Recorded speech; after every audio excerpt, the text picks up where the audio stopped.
Yo, what's up, everybody? Hope you guys are doing well. Let's just get started. Today is day 11 of building the AI Copilot.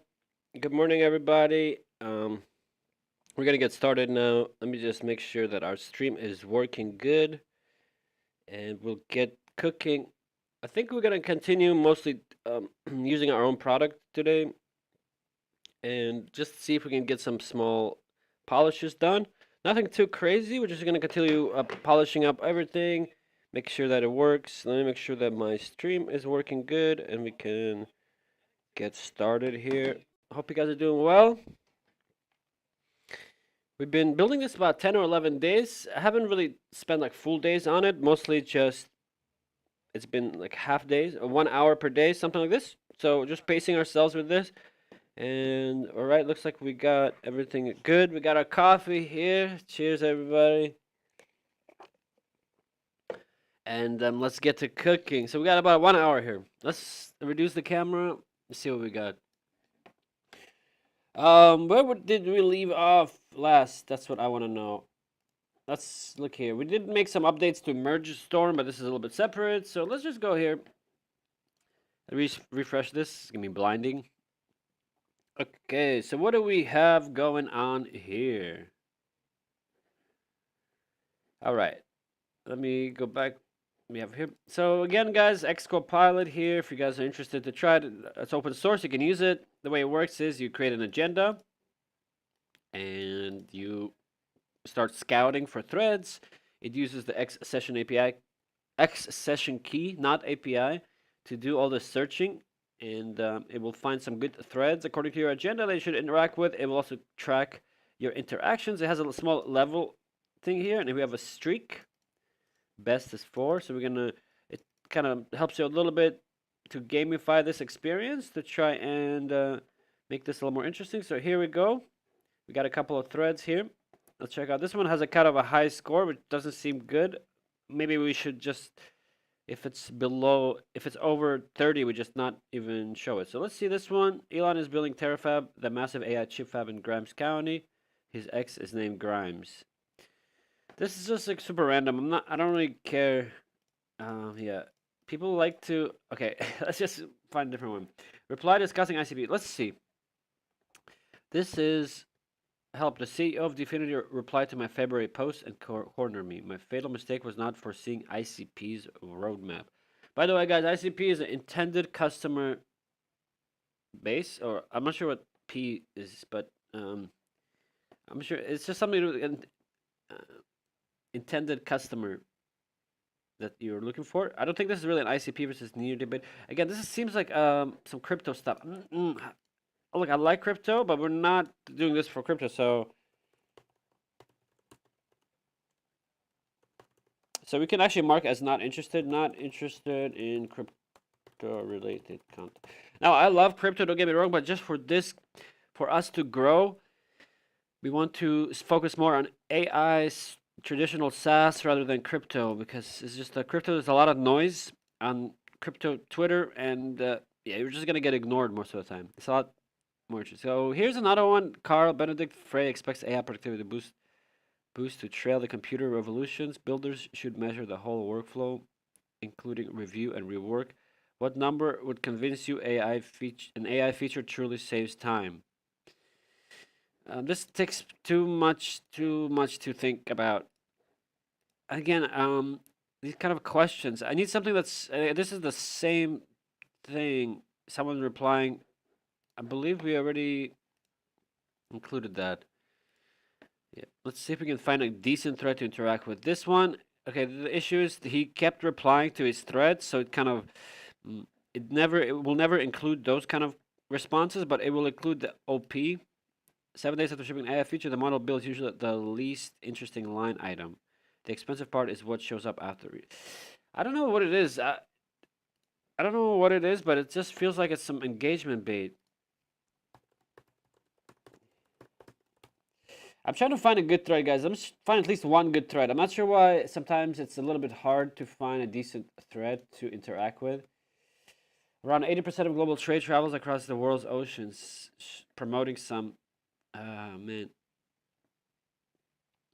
Even with all the data floating around, we're only scratching the surface of what he got. 0 reactions from the OP. So this is a guy.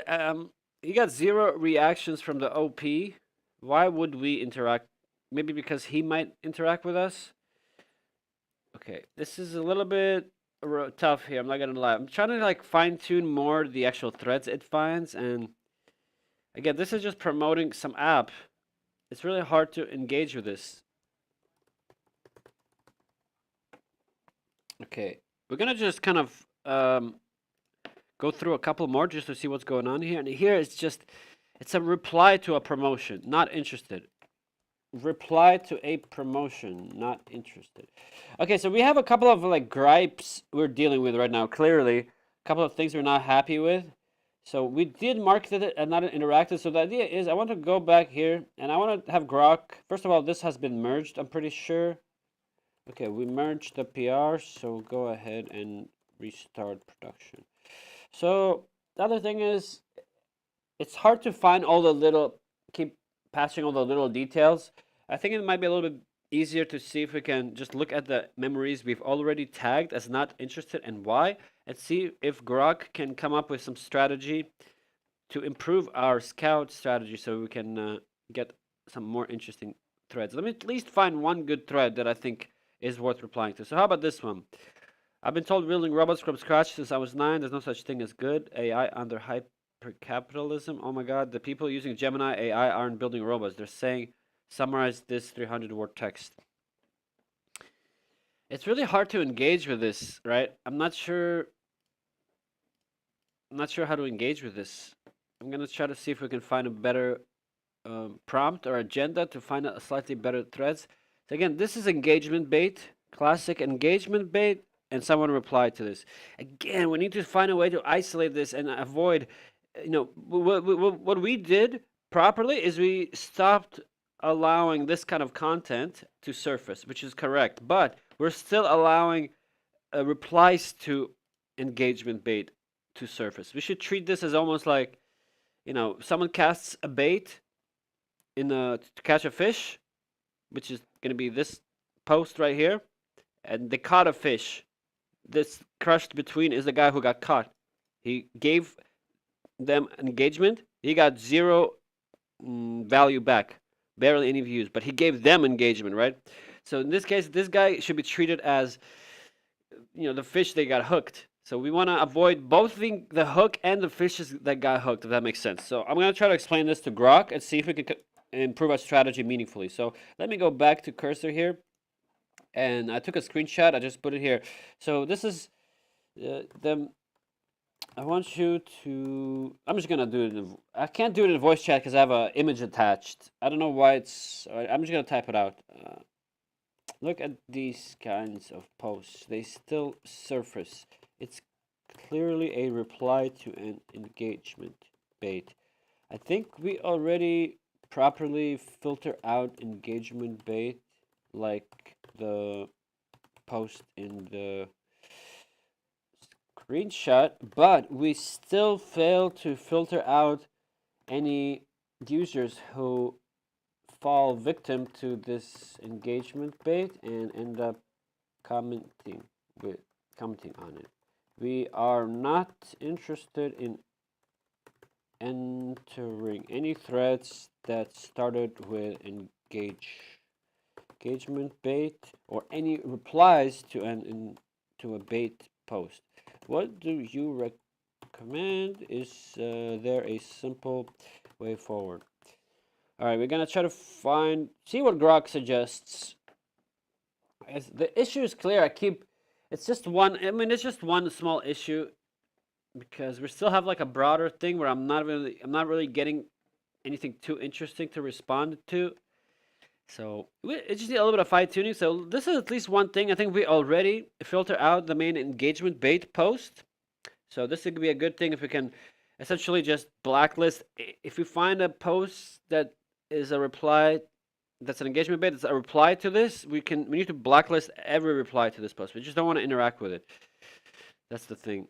Now, I don't want to come off as like mean or anything like this. The reason why I'm kind of so harsh, I guess, when it comes to this is we are trying to create a curated feed, and specifically, things that I want to interact with is going to be something that's actually interesting. It's you have to use, when you're on X and you're trying to grow your X, a lot of times you're just scrolling through X, but that feeds you bait stuff that tries to get you to engage. Instead, you want to interact with things that will actually give you value, something you can get value out of, instead of falling victim to engagement bait, where you just make comments and replies, you boost their post, but in return you get nothing, not a follow, not a like, not views. I think that's a big. That's why I'm a little bit annoyed with engagement bait.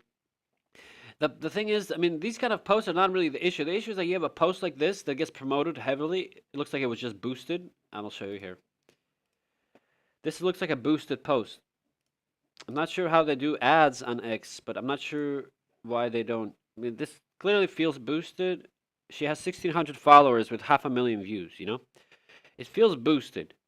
There's 800 replies. I understand there's a lot of replies, but not even a like. I mean, there's some, right? So I'm just a little bit, there's nothing here. This is, I mean, it's just a question with zero substance, I mean, this is not against TOS or anything like this, but for my personal threads, I'm not really interested in interacting with this, so we're gonna try to find something a little bit. So let's see what Grok says. We're back on Grok. Yep.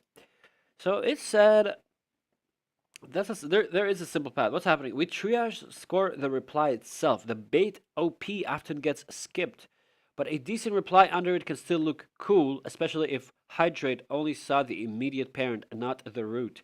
Simple recommendation. After each triage batch, if any card in that conversation is bait tagged, drop all replies that show. Yes, perfect. Let's do that. So let's go ahead and do this. Go ahead and open an issue and a PR to handle this. Small focus PR low diff. Just I'm trying to point it to make a small focused change just for this, and we're gonna go ahead and scope this out and land this. So it's gonna just filter out a slightly more things, and besides that, we still have the major issue. I'm gonna actually just go ahead and after it's done, I'll just speak it. But the thing is, I wanted to look at my memories, my interactions, and not interested memories, and I want to see if we can kind of start seeing some pattern in what kind of content I do like to interact with, what kind of content I don't like to interact with. And based on that, I would like to see if we can somehow fine-tune whether our agenda or maybe our triage prompt. So I think this will be the next thing, because I'm still, let's go back. If you guys have noticed, in the past couple of days, we have been mostly just using this product and not doing as much like just PR hammering. Mostly just trying to work through the product and use it a lot more. I think that's one of the biggest things when you're developing anything. It's called dog fooding your own product. So you dog food it, like you eat your own dog food. One of my favorite idioms to use. So when you dog food your own product, it means you're using your own product. You are your own product's power user, and that's one of the biggest advantages you can have in building a product. If you are the target ICP, yeah, then you're gonna have a huge advantage over someone who's just building a product, or even a team that's building a product who's not really using it. I don't know why I've seen so many people that work at Cursor. I've seen a couple of people on X mention that they got a job at Cursor, but yet they never used the Cursor. Now, I'm not sure, maybe there's some strategy to hiring people who never use your product, but I mean, the logical thing here is you definitely want people on your team who are your power users. And if you are the only person on your team, if you're a solo founder, and you are the power user, that you don't need anything else. So you're the power user, you're the developer, you're the ICP. It gives you a huge advantage, and also really helps polish your product a lot more. So regardless, let's see here. So we got a couple more threads. Let's look at this one. What does this one say? 6 hours of GitHub. Now this, he's re-quoting Theo. 6 hours of the GitHub Actions outage, getting to be quite frustrating. That's funny. I was asleep during that. It was just back up or now. GitHub 24 inches a month since April while shipping Copilot into every surface. They pointed at AI load, stressing the system. Okay, I mean, this is not bad. This is not bad. This guy, the reason why I like this, now I need to pay extra attention, or I need to maybe give extra credit to the posts that actually do kind of seem nice. Like this guy, I like what he's saying. He has some substance behind it, you know? He took well, I just want, we need to analyze this like more abstract of like what kind of ideas so we can find similar posts. So what did he do here? He requote posted some opinion or some news almost. This is like a news, right? GitHub Actions were down. He reposted it with his own opinion. I think this is one of the most at least one piece of the puzzle where it's a really good post where you take a piece of news, you repost it with your own slight opinion plus some facts. That's not just like, what do you think about this? What do you think? What are you doing? Well, which AI model are you using? Bro. So this is nice because it's actually providing some interesting information. Like, wow, GitHub have averaged this many instances per month. I really like this. We really need to give this guy credit, and I'm definitely going to interact with this. This is perfect. So we need to point our triage and our scouting to find more threads like this. So at least it's one type of thread. We can also define a certain type of threads we really like, and this is going to be one of those types. I'm thinking another cool way to do it would be to just, if you think about it, organizing this, you would just have a document or some file or a piece of code or a class or a function where it just defines the types of threads you really are looking for and types of thread you're not looking for. Now, I don't know if we have that. I know we have filters based on this, based on that, but we need to kind of a bigger picture, if that makes sense. Once you get the thread, you want to kind of categorize it. What type of thread? Is it just a single post? Is it a reply to a post? Is it a requote? So this is a really good one. I'm trying to see how I can fit into this. So yeah, the GitHub Actions outage. I want to say something like, yes, I do believe it's a AI load. I do believe AI load is causing the issues. Also, what is it? Was it Cursor? I believe it was Cursor or OpenAI that are pushing updates to Git upstream because Git is having a hard time handling all the load. Classic. So, yeah. It's also great to see we have a new wave of devs being born every day. I mean, I don't know. This might be seem a little kind of like out there, but yeah, what I'm trying to get across is that the AI definitely is the issue. All the AI developers that are using AI are starting to hammer GitHub. Tons and tons of requests. I feel like it went up 10x or 20x or even 100x the volume. And at the same time, I remember hearing, was it Cursor, OpenAI, or Grok, or Anthropic? Forget who, but they were pushing They were pushing code upstream into GitHub to improve some stuff about GitHub because it wasn't able to really handle all the load. So that's really nice to see. That makes sense. So again, I really enjoy this type of thread. So let me see if we can kind of use that. So before I do this, I'm going to go back. Mark has interacted. It's going to automatically find my reply, confirm. It's going to save the stats.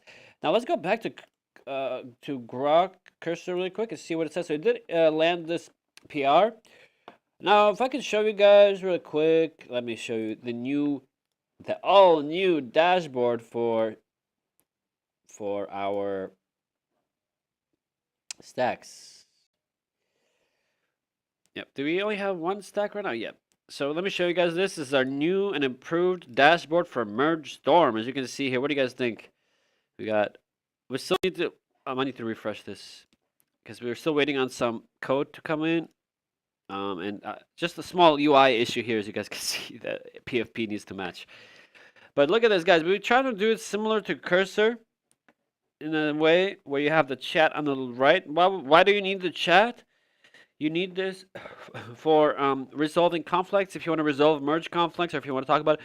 We are still working through this, but we try to make it like a dashboard. Now, we're not trying to replace Cursor. Cursor has the IDE. It has the file explorer. It has the code view, the editor, everything. We're mostly just have it's dashboard. It's think of it like Cursor sits here and this sits on top of Cursor. Cursor's the one that's will throw off the PRs. It's the ones that's going to create the PRs, do investigations, open issues. But Mergestorm, once you open the PR through MG, like an MG stack right here, this is an MG stack PR. It's still based off main. So once you open the PR, you clearly see here what's happening. Vortex is reviewing, and if you go to this actual PR, you'll notice here the checks are exactly the same. Vortex is reviewing, and it's just going to review this code. Once it's done, if Cyclone needs to do the patching, it will show here, and you'll be able to see once it's done, you click land next, and it's going to land this into main, because it's based on main. If we have a 2 or 3 PR stack, the flow is going to be a little different, but it's the same thing. You just click the button, and it's going to merge the bottom one into the MG stack branch, and then throw the top on the top. So this is just the basic flow here for the reviews. Now this view here for the PRs is a little bit separate. You can manually trigger reviews, but we're going to update this. Mostly you just want to work through here. Then we're going to have some buttons if you want to manually trigger Vortex review or Tempest review. But there's a very clear workflow we would like you guys to kind of follow along. It's essentially, it upgrades how you're dealing with PRs. It upgrades how you are reviewing the code. It makes your code review a lot better because the PRs are able to be broken down into smaller PRs as a stack, and then you're able to merge them together slowly, one by one, into a big review unit. And then you take the fat review unit, you throw a systematic code review agent on it. You can throw one of your own. You can throw codex review, security review, anything. But the point is, you took a big feature, thousands of lines of code. You broke it down into a couple of smaller PRs. Each of these smaller chunks got reviewed individually. Then they all got a seam review. As the first chunk with the second chunk gets a seam, then you have the first 2 chunks plus the third one gets a seam. Then you have the first 3 chunks plus the fourth gets a seam. So each up the stack, you get a seam reviews to make sure everything is good. Once you have that full stack in that one branch, you open a brand new PR. This is something we do completely different from Graphite or anybody else. I haven't seen them do this. Graphite likes to do it off main. Maybe there's a workflow you can do to have it do similar to us, but we're just build this from the ground up natively. It will automatically, for a stack, we own the full stack. You don't stack off of main. Makes no sense. Why would you create a big stack off of main? Each PR you land is going to go directly into main. So now you're reviewing your full main code base against one tiny piece of your stack, rather than taking the full stack, owning it, and merging parts of the stack into a fresh branch. So now you're only reviewing this piece of the stack against other pieces of the stack. Very simple. We're doing this. I'm sure other coding agents, everyone else will follow suit along in the future. So this is the new workflow if you guys want to use this. Now Vortex, again, is all going to be nice to like ask for help, see what's going on. It can do automatic patches as well. Right now it just says ask Vortex, but really this talks with Vortex, Tempest, and Cyclone. So any agent, ask an agent. We're going to change this a little bit, but this is it pretty much. You see now it says Cyclone patching. If you check here, you see Vortex actually... It looks like I'm on a different account here. So yeah, it looks like Vortex actually gave some reviews, found a couple issues, and Cyclone is going to patch it. So the review is now a little bit faster, 4 minutes long. I'm not sure. I heard something that DeepSeek might be increasing the prices by a whole lot.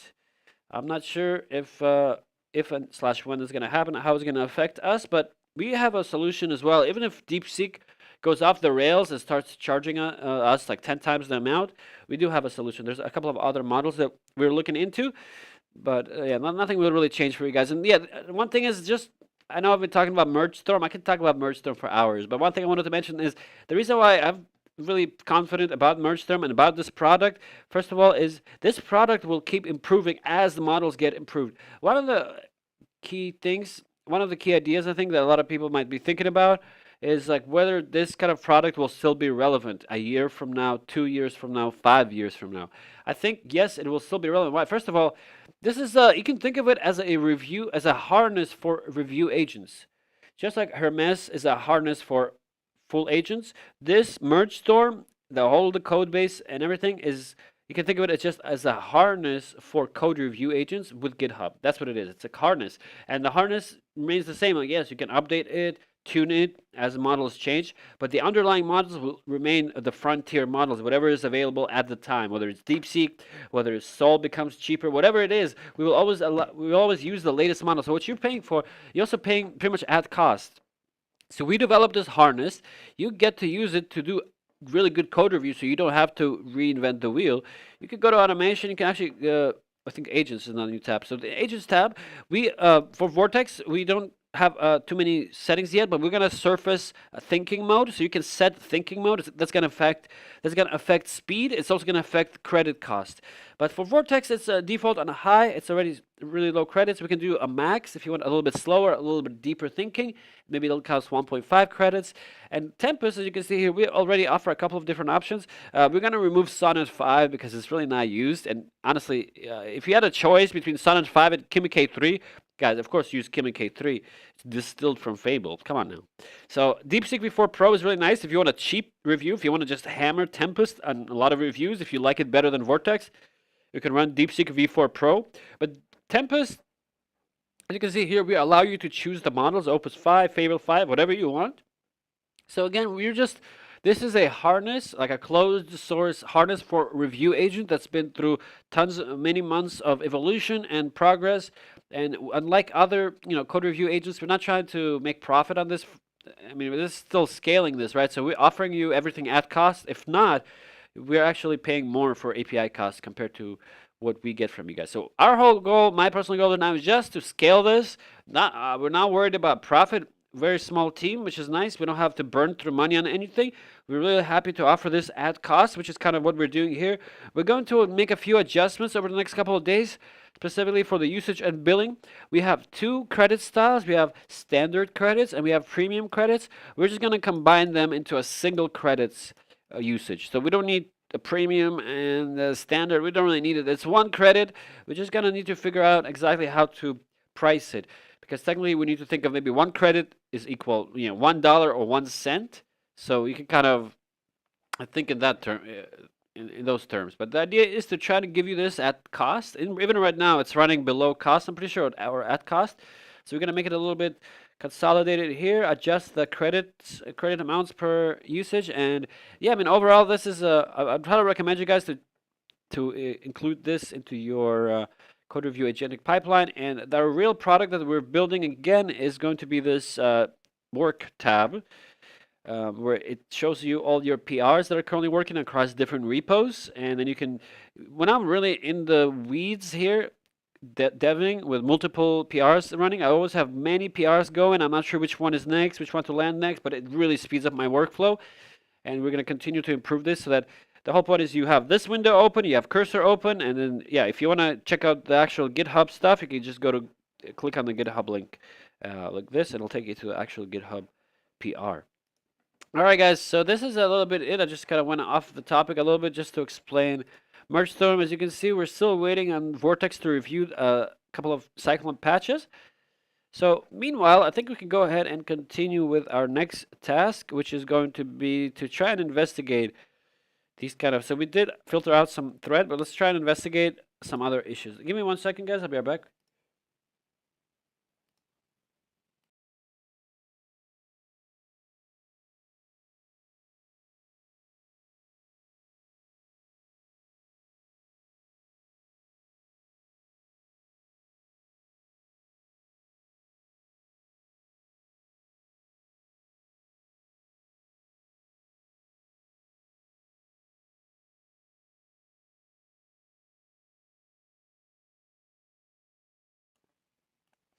All right, guys, let me order some food real quick, and I think we're just gonna keep it cooking. Let's see if we can make some more progress.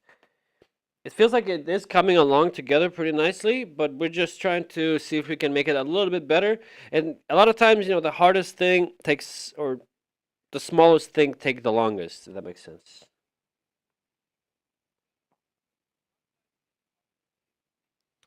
Okay, let me see.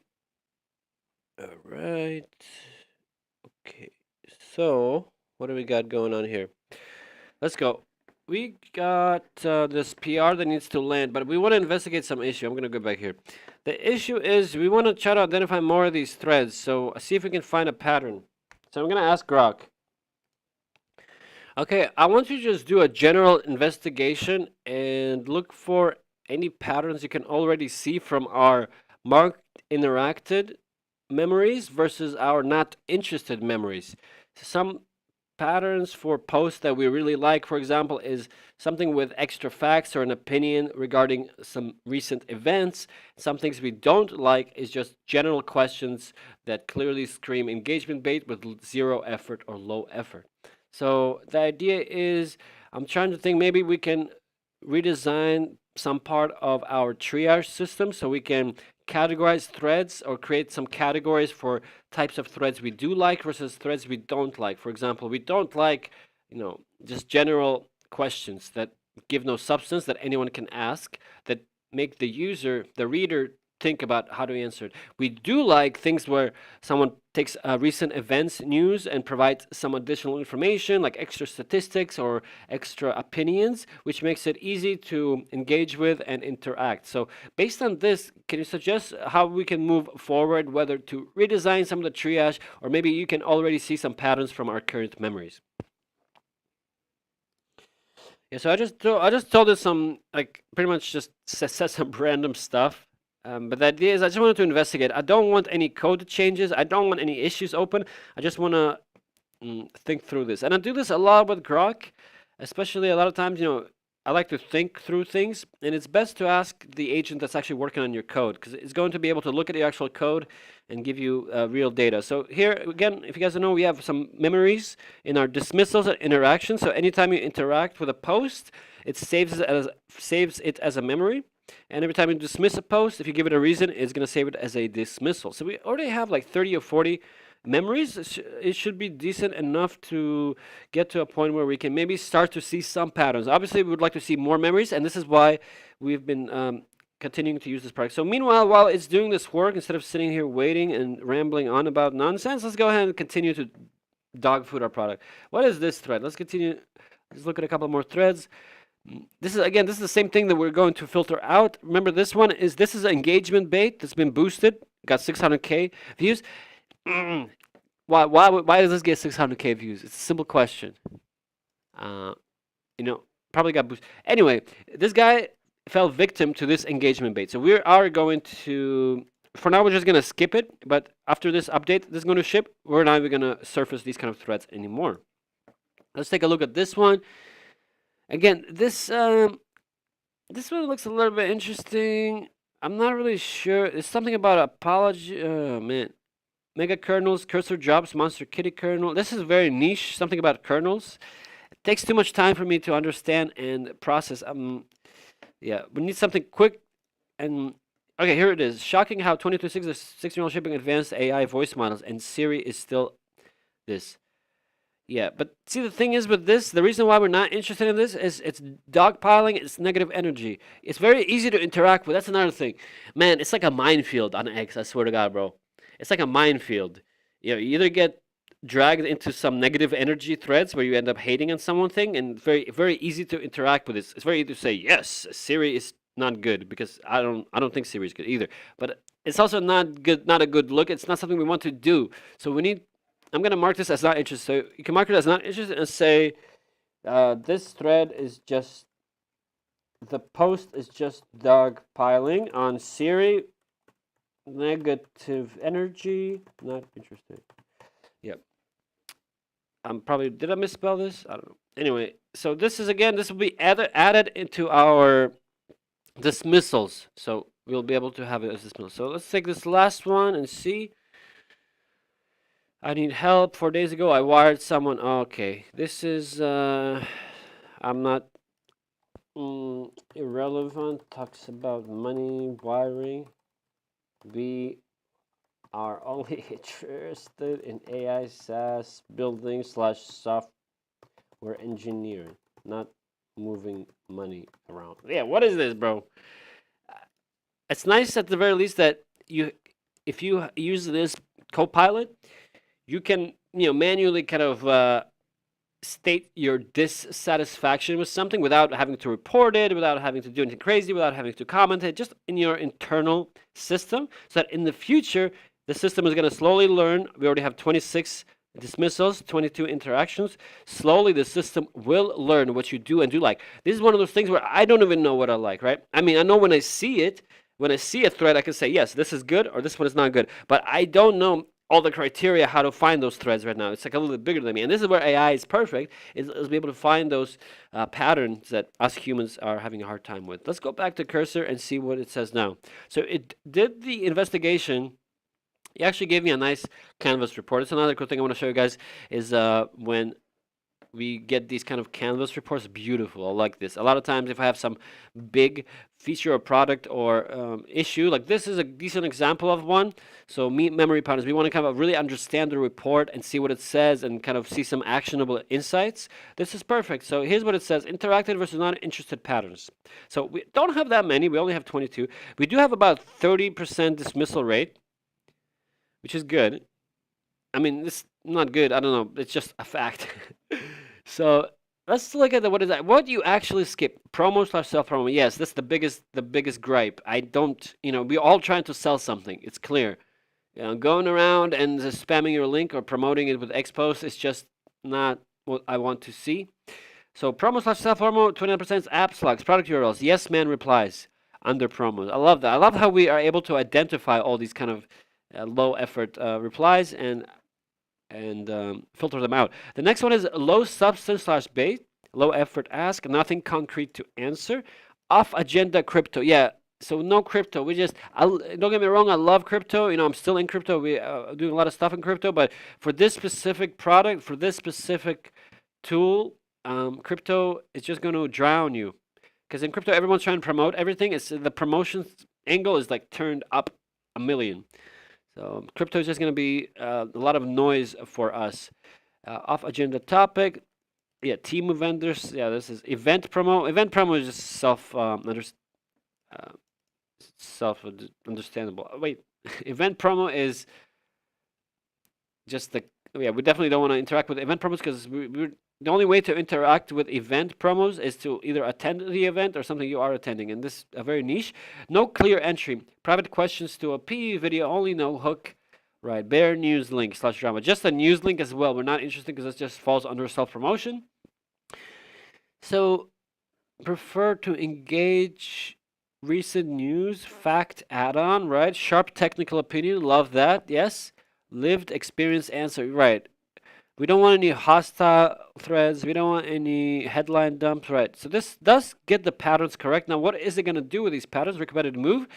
Evolve triage, don't rewrite it. Current triage already has bait, score, plus freeform intent, plus flags, but intent is mushy.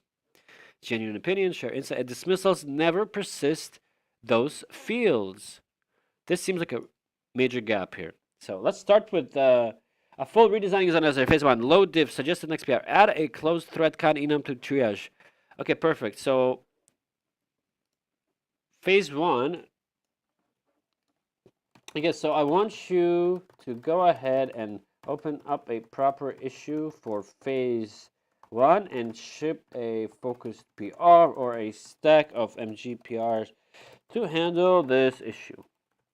Okay, so I just kind of pasted this. I'm trying to make sure, yeah, this is going to be a phase 1. Is it going to add the thread kind to dismissals? It's going to update the system prompt a little bit to make it a little bit better. And finally, it's going to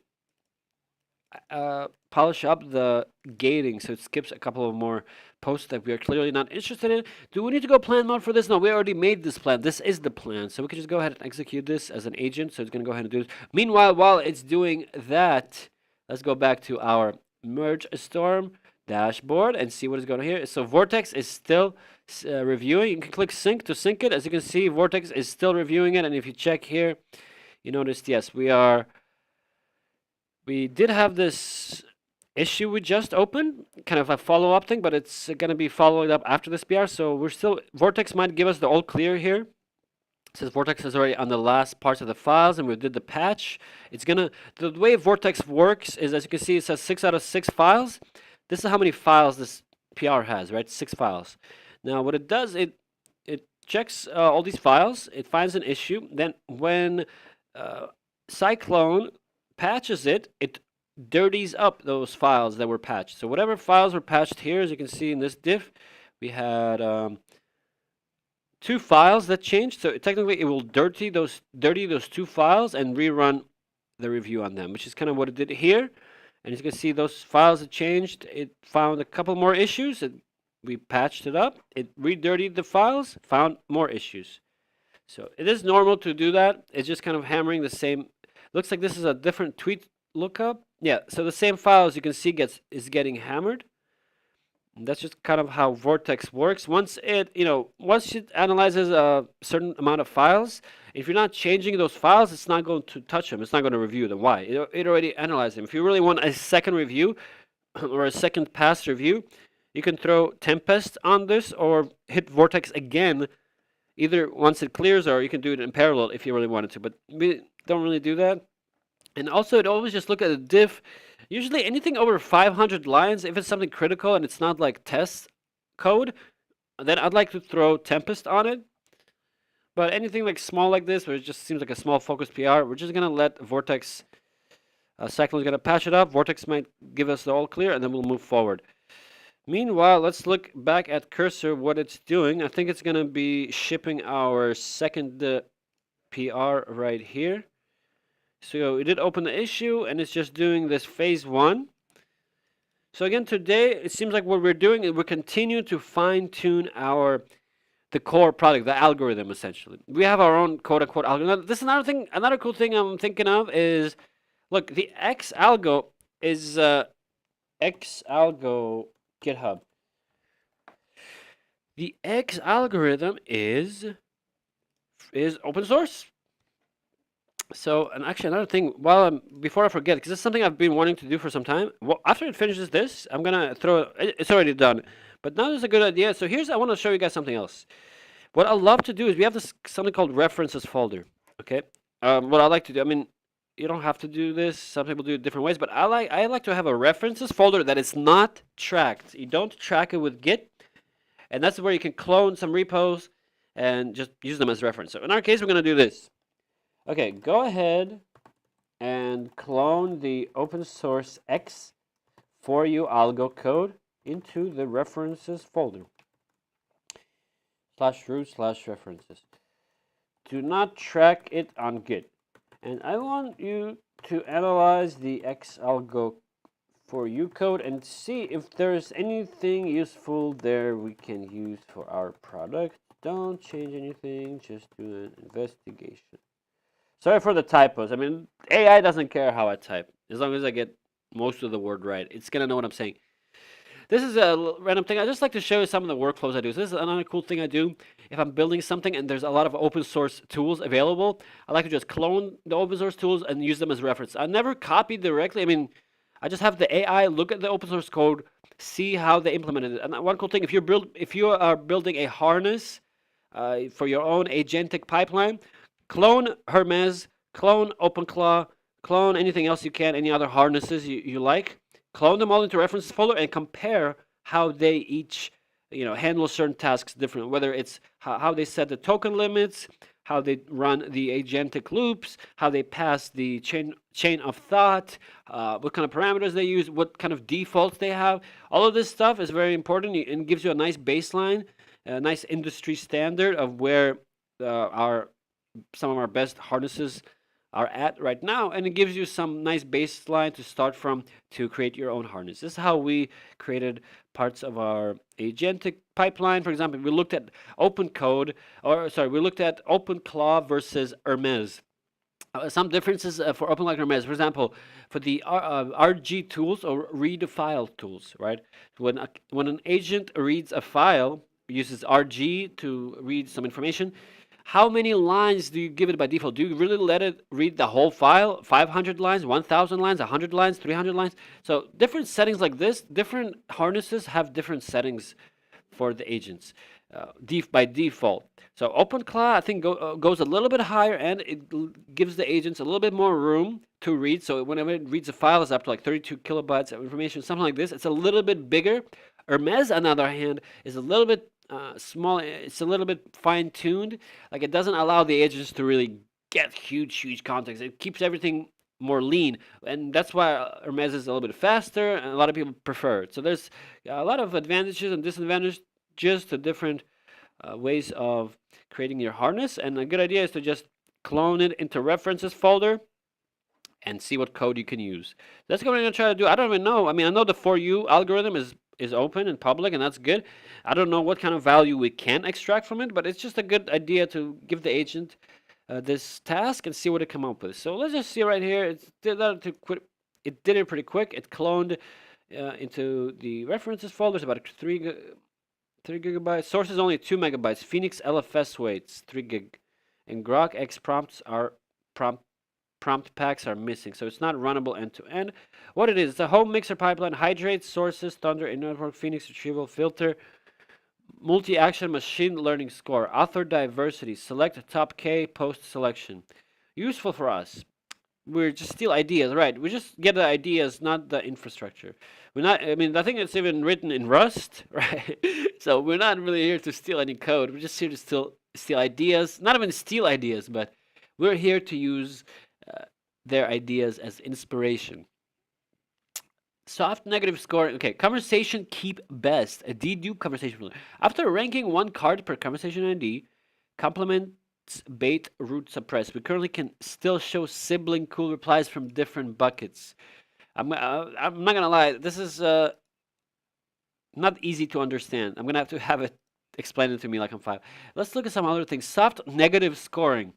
So when we do not interested, ranking score weights not interested / block / mutual report. So yeah, when you actually mark a score as not interested on X, when you mark a post as not interested, it does hurt. You know, it does create a negative score for the post. We do have something already similar. It's not really relevant to us because we're not really trying to, beat the algorithm, or we're not trying to recreate the algorithm. We're just trying to see what kind of features, what kind of details, what kind of information does the algorithm use to identify good versus bad threads. Now, obviously, there's some like engagement score, some basic table stakes information, but I'm trying to see maybe there's something we can find that's a little bit more niche that we can actually use.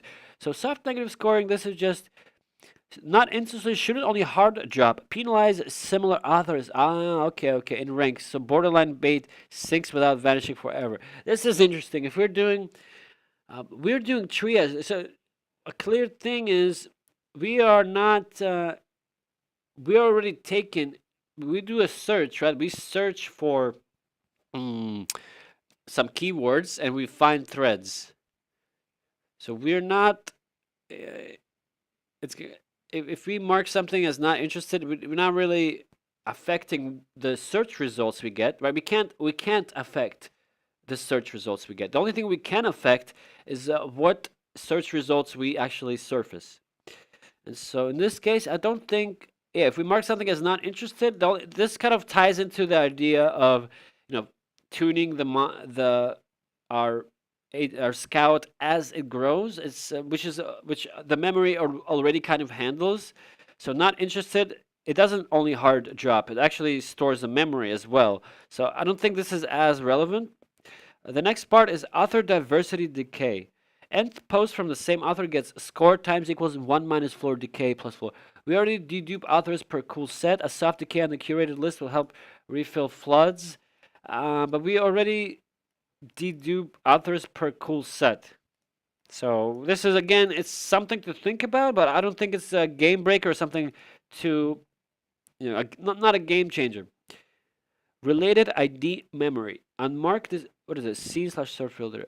Mark, dismiss, show, remember, tweet, plus root, plus quote RTID, so the same thread doesn't resurface via another branch. This seems relevant. So whenever we mark, dismiss, or show, so whenever we mark as interacted or mark as dismiss, we need to remember the tweet, plus the root, plus the quote RTID, so the same thread doesn't resurface. Okay, this seems like pretty simple. So help me understand this part. I thought we already do dedupe, but maybe it's only a per candidate bucket dedupe. So this one is talking about the same thread don't resurface via another branch. How will this make it so the same thread doesn't resurface in a follow-up scout session? do we have any sort of yeah.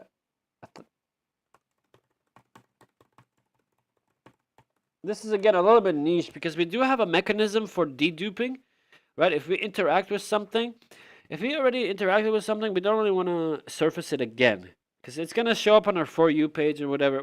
The whole point is each interaction should help us expand our circle. In the future, we can make it so that, yeah, we can surface some interactions from previous users or accounts that we've interacted with, but for now, we're just trying to get the most value out of every interaction, and the most value you can get is by interacting with people you have not interacted with before. This is just one thing. I'm going to have it explored. The next thing is related ID memory. That's what we're talking about. Cheap pre-LLM gates with named drop reasons. Grok's task filter pattern. Log why candidates died. Self-reply. Lang. Exclude tag. School skip. Before burning DeepSeek. Oh, I see. Cheap pre-LLM gates with named drop reasons. Okay, this is interesting. This will save us some DeepSeek credits. But before we move on to this, it's talking about we do have cross-session blocking. It's just narrower than the X-related IDs idea, and it has gaps. Mark thread conversation label dark forever. When IDs were saved, where it's still like sparse ancestry and marks. Okay, this is a we just updated this, so this will change. Dismiss is not even conversation block. Yeah. Not interested on a reply A does not block reply B in the same thread on the next scout. This seems like overcomplication though, also over engineering for all this stuff. No quote / RT related IDs. We hydrate quote text for triage, but we don't remember quoted RT status IDs as block relatives. Okay, it seems like a lot of randomness for this deduping. Kind of over-engineering. Curated, shown but not acted on isn't a durable served set. Only mark, dismiss, skip, expire, touch, persistence. I'm going to ask him, is there a simple way forward to fix these gaps with a single PR? Okay, meanwhile, let's see for our open PRs. Is it done churning? It looks like they're both churning. Because we have this one where we suppress replies under rage bait, and this one where we add categories so we get a little bit more information for our memory. And maybe we'll do one more before the stream ends. Let me see here. Let's see what we got. Yeah, we want to wait for this to finish churning before anything. And let's go back. We can actually do this in parallel. So, one focus PR. Most of the marked path already exists. The holes are dismissed plus scout wiring. Okay, so this feels fine. I'm going to go have it, scope it out, and open a PR for this.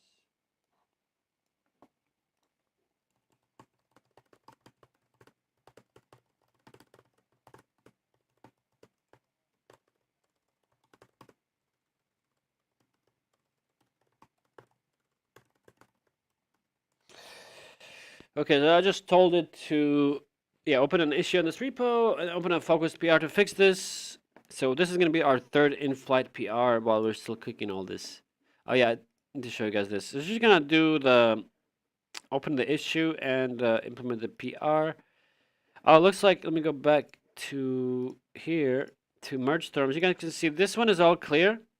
The only thing I could land this, but I would like to land 164 before 166 because just for consistency. I don't think it matters too much because I feel like these are kind of a little bit separate. But just to stay consistent, I'm going to wait for 164 to finish reviewing. I'm going to land it, and then we're going to land 166. And meanwhile, we already have a third PR that's getting work on, which is this for this gap here. Going back to this report that we got. So phase 1, this is already, we're working on this for now. And for here, we do have the, are we on the correct window? Yes. Okay, so we did handle this related ID memory stuff. The next one on deck is this cheap pre-LLM gates with named drop. But I'm just I need to understand this. How are we going to do a pre-LLM drop? Like, based on heuristics? I really don't like using heuristics. If you guys know, heuristics is when you use like code to, like deterministic code That's the best way I can describe. I don't know the official definition of heuristics, but heuristics is when you use like deterministic code to classify um, something, a text or some information. I don't like to use heuristics. It feels very unstable. It feels very hacky. You have to use regular expressions. I always prefer to just use LLMs. Why use heuristics? Especially if it's super cheap and you don't really need super speed. You can, you can sacrifice a couple seconds for basic triage. I think in that sense, heuristics is the way we've done it. Actually, we've had a pattern with heuristics we were doing. A perfect example is for the code review agents. We're doing classifying comments, right? So when somebody comments on a GitHub PR, we have to classify this. What comment is this? Request for a review? Is this just a comment? What kind of comment is it? We have to classify this. So of course we use heuristics to classify comments, but heuristics are going to look for like an all clear text in the comments. So it's already unstable because you can have Vortex say all clear, but then you can also have another agent say, okay, all clear, but I suggest this fix, So if something like this happens, heuristics completely breaks because it's going to say, no, this is all clear, nothing to change, when there's in fact clear changes. And especially in this LLM era, I don't see why you would need. Heuristics just adds a whole bunch of code. You have this huge file with all these if statements and whatever with the regular expressions, when you could just replace it with a single API call and a response with a classifier LLM. You can even use Mistral for something cheap. You don't need DeepSeek. You don't need OpenAI. You don't need nothing of this. If you want something fast and cheap and low cost, there's a lot of opportunities there and options. And that's why heuristics I'm not a big fan of. But actually, with the cool architecture we came up with for classifying is you use heuristics. I think it's still good to use it. There's no need to throw it out, but you don't let heuristics be the final verdict. You have the LLM actually do the final. You have heuristics be used as contexts for classification, but the LLM is the one that's actually going to make the final decision. So with something like the all clear case, heuristics might say, hey, I've noticed there's all clear here. This is likely an all clear comment. LLM is going to take a look at it. It's going to see, okay, heuristics classified this as all clear, but I'm seeing here that it's suggesting some features. So actually, in another sense, you can even think of heuristics as just being irrelevant, but I think heuristics are still good as context. Like, it's a good tool to include. We just need to include it in the correct way. So we're testing this out right now in one of our agents, and we're going to see how it goes. And if it works well, we're going to port this architecture to the rest of our agents. All right, guys, let's see where we got. I've blabbled for some time now. Let's go back to our beautiful dashboard, and what we got? Still patching. We got one all clear. Here's our three PRs. They're all single PR stacks. They're still technically MGPRs. So when you create an MG stack, even if it's a single PR, it's going to be owned by this. Even if it's not an MG stack, it's still going to be like a normal PR. You should be able to see. So right now we have these three churning. I think it's been about an hour. Not sure. Let me see here. Has it been about an hour? I think so. I'm just gonna see if we can wait for these PRs to finish churning before we end the stream. But I think anything else I wanted to mention, just maybe go over Mergestorm. A couple things. We've been really working hard on these agents with this new stack flow. So you guys can see all your stacks and you can manage a stack. I don't have a deployed stack here. I could maybe deploy a stack to show you guys for tomorrow how it's working, but I've already showed this before plenty of times. And other than that, we're going to update the documentation. We have an API if you guys want to use. And again, we have a free plan. It gives you about 50 reviews for free. That's 50 Vortex reviews or 25 Vortex reviews and 25 Cyclone patches. You guys can check it out. And I think I'm going to end it here. So it seems like we've got some progress, maybe not as much as before, just because we're kind of stuck a little bit here on continuing to improve the core product for us, which is to identify threads that we do want to interact with and not filter out threads that we don't want to engage with. So I think that's about it, guys. I want to thank you all so much for stopping by. If you have stopped, and if you guys end up checking this out after the stream, thank you guys for stopping by. This is day 10 or 11 of building the AI Copilot. Again, the GitHub repo is in the description down below, and I'll see you guys in the next one.